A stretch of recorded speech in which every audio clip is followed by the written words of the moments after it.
Hello and welcome to the Tavern Chat Podcast. I am your host, Eric Tenkar, your bartender in the OSR, your main proprietor at the Tenkar's Tavern blog, Discord server, email group, Facebook group, Twittering, and that Instagram shite. So, what are we going to talk about tonight? Well, I can tell you tomorrow we're going to talk about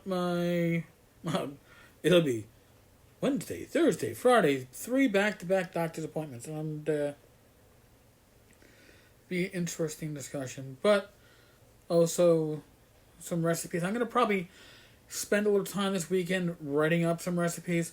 For those waiting for word on the Town Watch or the Watchman Project, it and the next issue of Torchlight have certainly slid with my recent health issues. When you lose 5 days a year, your life in a hospital, it takes you more than 5 further days to even come close to catching up. So, in any case, what are we going to talk about tonight? Well, I can't believe... Apparently they're having a D&D celebration. When I say they, Wizards of the Coast is having a D&D celebration Friday, September 18th through Sunday the 20th. Now, if you have no plans for the weekend, if you don't have any plans for the weekend, you should be going to Frog God Games, their Discord server, and signing up for the multitude, the myriad of available games. Earlier tonight, I still had 2 slots in my game. Total of 7 players. We have 5 already spoken for. But that's Saturday at noon. But hey, there's a lot of great DMs out there. A lot of fun stuff to do. So, what is this D&D celebration about? Well, let me tell you. They have some panels. What is it? Friday's panels look... I don't know. All but 3 look pretty boring. Dungeons and Designers, Adventurers Wanted, Live, and How to Become a D&D Designer. But, and Rach might find this one interesting, Invisible Dragons at 4 p.m. I don't know if the times are Eastern or... all times are Pacific.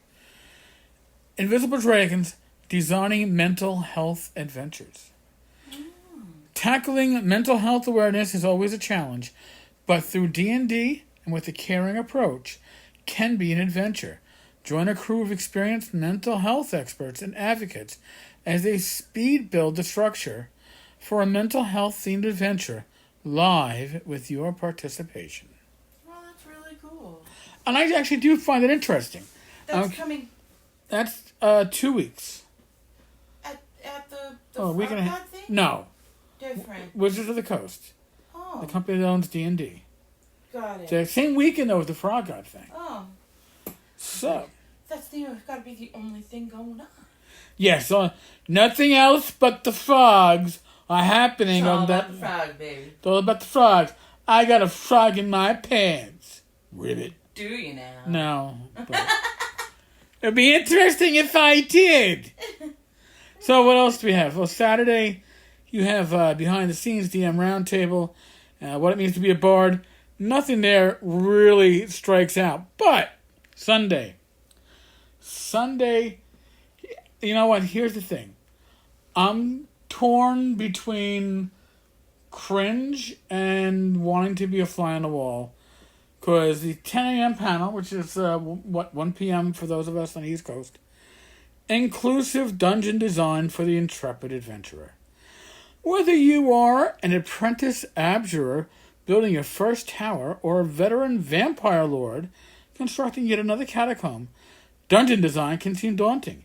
In under an hour, okay, let's read some names here.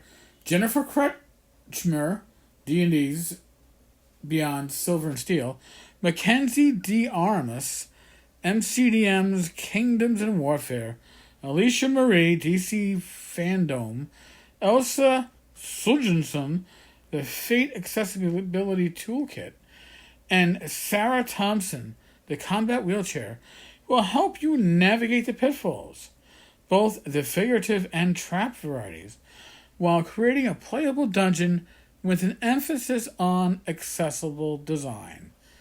BYOB, bring your own beholder. Now, you see, without actually being at this panel, I don't know exactly. That's a weird one. It's an awkward one, and I don't know. There's no real. They're throwing names out there, which I'll be honest, mean very little to me. But obviously, it's all women, which is great. Women in gaming, I think, is an awesome thing. Watching Rach over the years participate at conventions and in games without me, which I thought was awesome. And I want to thank Mo Rasmussen for being the first GM, which I guess not quite solo venturing. She was with the other women, but she left behind her crutch, and that is special. So, but I don't know. Are they going to how do you describe a dungeon for the visually impaired? That would make sense. But again, as I said before, when I play characters, and when Rach plays characters, you don't want to bring along your own disabilities to a role playing. You want to play somebody that's without these physical faults or issues that you might have. So, well, if it's a dark dungeon too, you may want the person who, I don't know. A lot of us for example, myself, I don't have to turn on lights or anything to find medications or things that I might need in the night. Right. You know that I always know where my stuff is. So similar, that you'd memorize the dungeon really quick and be able to navigate different way. Well, that makes a lot of sense, but but not so much from the player's perspective, but from the perspective of an NPC. The players are just going to go running through the dungeon, right? They're there to kill shit and take their stuff. Right. But when it comes to the inhabitants of the dungeon, yes, you could have a tribe of goblins who are visually impaired, but they've memorized that dungeon. It's in their head. They can traverse it and avoid all these pits. Especially there's magical darkness, so players' lights don't work. Their vision doesn't work. But the inhabitants know their way through it. That's a perspective, Rach, that I wouldn't have thought of that. Right. Well, that's actually pretty cool. Yeah. I should use you to help me design a next adventure. Okay. Oh, you heard it here. You heard it here, folks. All right. Well, coming up next on Sunday, 1 p.m. Pacific, 4 p.m. Eastern. Now, this is where somebody who has a podcast got themselves their 10 seconds of fame, and they're carrying it on right now. Asian themes in tabletop RPGs, like Dungeons and Dragons, are usually characterized by words exotic and mysterious. Well, I think mysterious is generally fantasy RPGs in general. I think that most dungeons are mysterious until you've gone into them. I like to have my dungeons have a little bit of a theme. I tend to, when I write an adventure or a dungeon, I like to have a creature, at least one creature in there that the players do not know. I got to keep them on their toes. Something that they can't look into the book and go, oh, this is... No, I don't want you doing that. So I design a lot of unique one-use creatures.